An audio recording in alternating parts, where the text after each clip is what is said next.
Bonjour Sophie. Bonjour Émilie. Je suis ravie de te retrouver dans ton labo. Est-ce que tu peux nous rappeler un petit peu ce que tu fais? Je m'appelle Sophie, j'ai 40 ans et je suis la fondatrice de Beau Biscuit. Beau Biscuit, c'est la première fabrique artisanale de biscuits à logo. Alors, si je ne dis pas de bêtises, tu t'es lancée dans Beau Biscuit au moment où tu es devenue maman. C'est quand même un peu contre-intuitif, sachant que la maternité, ça demande pas mal de temps. Et en fait, tu n'es pas la seule porteuse de projet que j'ai rencontrée dont la maternité a vraiment été le déclic. Comment t'expliques ça? Moi, la maternité, ça a boosté l'envie d'être vraiment qui je suis. Ça a fait naître en moi un besoin d'exister et un besoin de montrer à mes enfants qu'est-ce que c'était que de vivre et de vivre heureux, bien sûr. Il y a un concept qui s'appelle la matrescence, qui est super intéressant, qui vient des États-Unis et qui est de plus en plus développé ici en France et en Suisse. Et c'est la contraction entre... c'est le fait de devenir maman, de naître maman. Donc c'est une contraction entre la maternité et l'adolescence. Et tu deviens un peu une autre personne.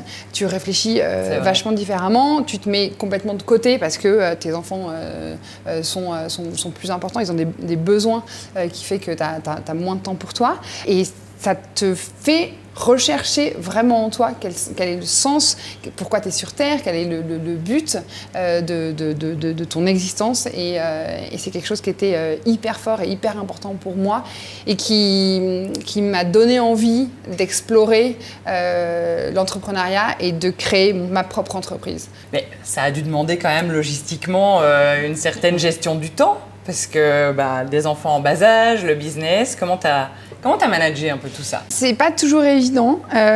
C'est en effet le plus gros challenge. Techniquement, j'ai décidé d'avoir mon labo le plus proche de chez moi. Et j'ai aussi mon bureau qui est à la maison et qui est à 3 minutes de l'école des enfants et à 5 minutes de chez la nounou.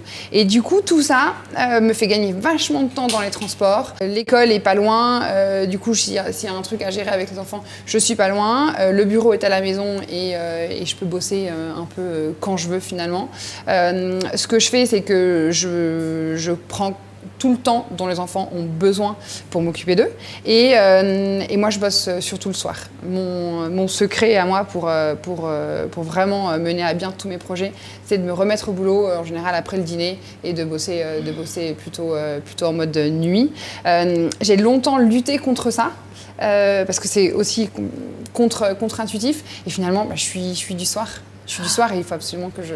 Tu fais donc partie de ces Wonder Mothers, comme on dit, qui réallument l'ordinateur une fois que les petits sont couchés. C'est là où mon cerveau est le plus créatif. J'en serais incapable. Ouais. Mais alors justement...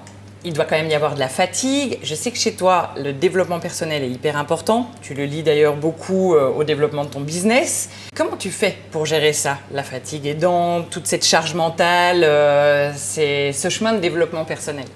Le développement personnel, c'est un truc qui est un peu que j'ai découvert quand je suis devenue entrepreneur. Et c'est toute la partie confiance en moi et estime de moi qui découle de ce chemin et de ce travail. Et je suis tellement heureuse aujourd'hui dans ce que je fais en tant qu'entrepreneur. Ça donne du sens à ma vie, j'apporte du bonheur aux gens, je suis animée par ça et j'ai pas besoin de prendre plus de temps pour moi que ça, finalement. Okay. Mon épanouissement, il est aussi dans le travail qui peut prendre, oui, beaucoup de temps, mais je m'épanouis tellement dans ce que je fais. Je suis tellement bien à ma place et droite dans mes bottes que je peux y aller comme ça. Tu vois un lien direct entre le développement de ton business et ton développement personnel à toi? Tu vois vraiment à quel point ça impacte ce que tu fais avec ta boîte? Ouais, c'est ultra lié. Plus je me connais moi, plus mon business devient juste et plus j'arrive à mettre de côté tout ce qui est doute et peur ou angoisse et j'avance. Plus je me connais, plus mon entreprise peut avancer et grandir et grossir. La confiance en soi, c'est clé quand on veut monter un business et perdurer, surtout dans le temps. Il faut oser, il faut être audacieux, il faut se poser les bonnes questions et avancer. Et pour ça, il faut avant tout se connaître. Donc, bien sûr que c'est overlié. très intéressant. Merci beaucoup, Sophie. Avec plaisir.